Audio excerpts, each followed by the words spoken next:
नमस्कार मित्रांनो, आपण सर्वांचं आपल्या मराठी यूट्यूब चॅनलवरती स्वागत आहे. आपण या चॅनलवरती रोज नवनवीन गोष्टी ऐकायला भेटतील. तर आजची आपली पहिली गोष्ट आहे रावण राजा राक्षसांचा अशी आहे. तर चला सुरू करू. यमुना आणि गंगा नदीच्या सुरुवातीच्या खोऱ्यामध्ये आमचा आश्रम होता. पूर्वेला व उत्तरेला हिमालयाच्या पर्वतरांगा आहेत अशी त्रुटक माहिती मला होती. आश्रमाच्या विस्तीर्ण कुंपणाच्या आत आमचं विश्व सामावलं होतं. आश्रमात आंबा, पेरू, चिकू, चिंचेची कित्येक झाडं होती. जास्वंद, जाई, जुई, पारिजातक अशा विविध झाडांफुलामुळे आश्रम कायम सुगंधित दरवळत असायचा. विहिरीच्या काठावर चाफ्याचं झाड असल्यानं पाण्यावर कायम फुलांचा सडा पडलेला असायचा. मधोमध असलेलं मोठं पिंपळाचं झाड हा आश्रमाचा केंद्रबिंदू होता. आश्रमाच्या पूर्वेला असलेल्या यज्ञविधी आणि मंदिराचा परिसर मोठा होता. बाजूला गाई म्हशींसाठी गोठा होता. पश्चिमेला अध्ययनासाठी येणाऱ्या शिष्यांच्या निवासाच्या कुट्या होत्या. त्यांच्या कुट्यांना लागूनच आमच्या कुट्या होत्या. आश्रमाच्या प्रवेशद्वाराजवळ पहारेकरी आणि सेवक यांच्या कुट्या होत्या. यज्ञीजवळील मोठ्या कुटीत वडील राहायचे.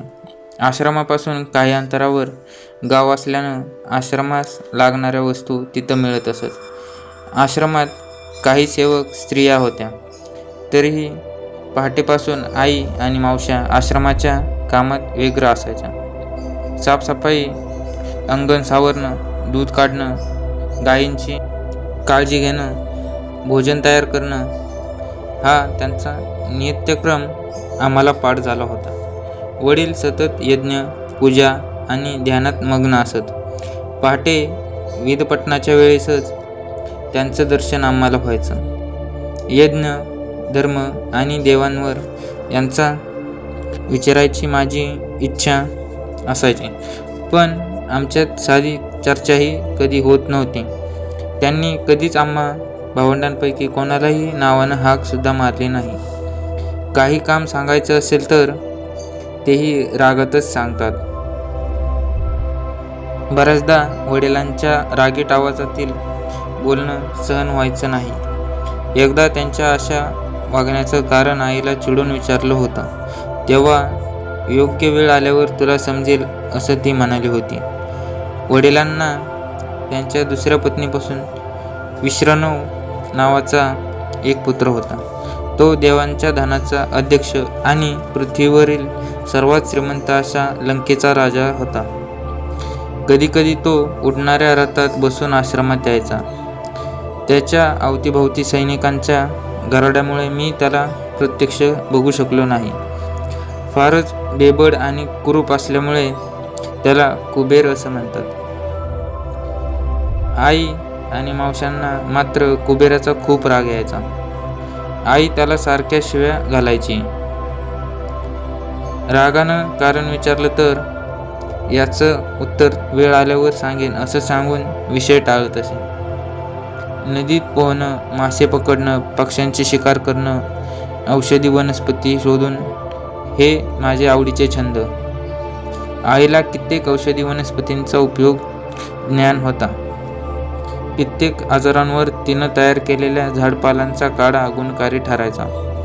तिच्यामुळे माझा झाडांचा, वेलींचा आणि फळांचा अभ्यास होत असे. गाई गुरांना नदीवरून धुवून आणणं, त्यांना चारा देणं, पूजेसाठी फूल फळ तोडून आणणं ही आमची नित्याची कामं. या वर्षी मी 16 वर्षाचा झालो होतो. वयानं सर्वात मोठा असल्यानं मी सर्व भावंडांचा राजा असल्यासारखं वागत असे. कुंभकर्ण, मधोहर, महास्पर्श यांच्या दांडगाईनं आश्रमातील सर्व शिष्य आम्हाला घाबरून नसत. पहाटे उठून वेदपठण, शिवपूजा, मग भोजन झाल्यावर आश्रमातील कामं, अतिथींची आणि यज्ञासाठी येणाऱ्या यजमानांची सेवा करणं, खेळणं, त्यानंतर सायंकाळचं भोजन झाल्यानंतर गप्पा मारत झोपणं असं आमचं सगळं सोचबद्ध आणि सुखी आयुष्य होतं. त्रैलोक्यात इतकं निवांत आणि आनंदी जीवन कोणीच जगत नसेल असं मला नेहमी वाटायचं. वडिलांना भेटायला विविध देशातील लोक यायचे. वेदांवर प्रभुत्व असलेले आमचे वडील हे महर्षी कौत्सल्य ऋषींचे पुत्र असल्याने त्रैलोक्यात त्यांना विशेष मान होता. कौत्सल्य आजोबा कधी आश्रमात आले तर त्यांच्याशी माझं बोलणं व्हायचं. यमुनेच्या तीरावर त्यांचा मोठा आश्रम होता.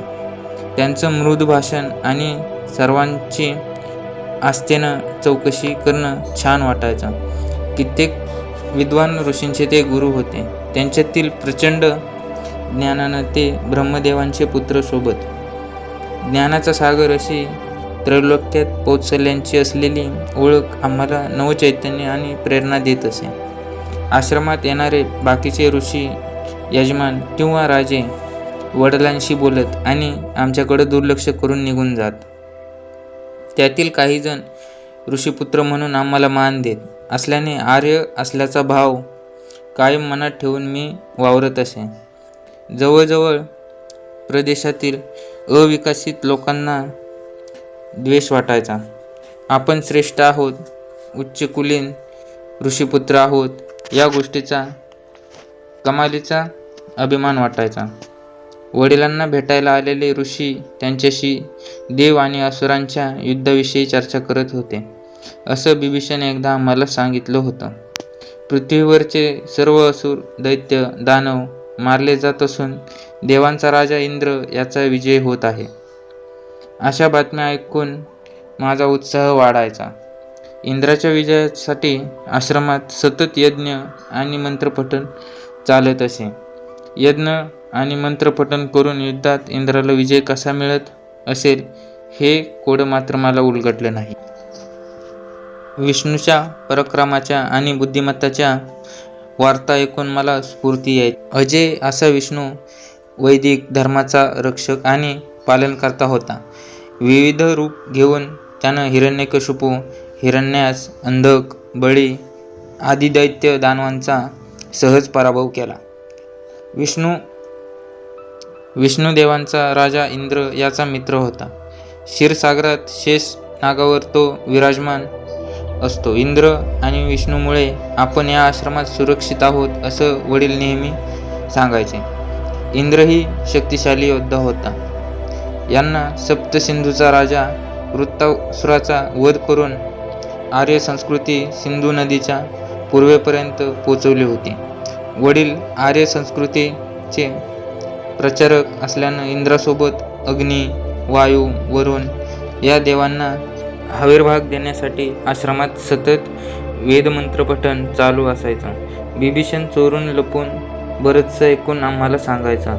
मी विष्णूबद्दल ऐकायला नेहमी उत्सुक असायचो. मला योद्धा व्हायची इच्छा होती, परंतु ऋषीपुत्राला सैन्यात जाण्याची अनुमती नव्हती. ऋषीपुत्रांनी पूजा, यज्ञ आणि पौरोहित्य करायचं हा नियम होता. विष्णूला सर्व दैत्य, दानव, गंधर्व, असुर भीत असत. त्याच्या शौर्याने आणि युद्ध कौशल्याने पृथ्वीवर देवांचं राज्य होतं. विष्णूपुढे देवांचा राजा इंद्र याची शक्ती काहीच नव्हती. तरीही देवांमध्ये विष्णुस्तुतीच्या काही तुरळकच रुच्या होत्या. याचं मला आश्चर्य वाटायचं. राजा असण्यापेक्षा राजाला नियंत्रित सेवक बनवणं हे मला जास्त छान वाटायचं. विष्णूच्या हातातील सुदर्शन चक्राचं आम्हाला विलक्षण वाटत असे. त्याचा पराक्रमाच्या गप्पा आनंद देणाऱ्या होत्या. पराक्रमानं सर्वश्रेष्ठ अशा विष्णूला बघायची माझी तीव्र इच्छा होती. तर आजचा भाग इथेच संपतो. आपल्याला कशी वाटली आजची गोष्ट कमेंट करून नक्की सांगा आणि आपल्या मराठी यूट्यूब चॅनलला सबस्क्राईब करा. भेटूया पुढच्या भागात.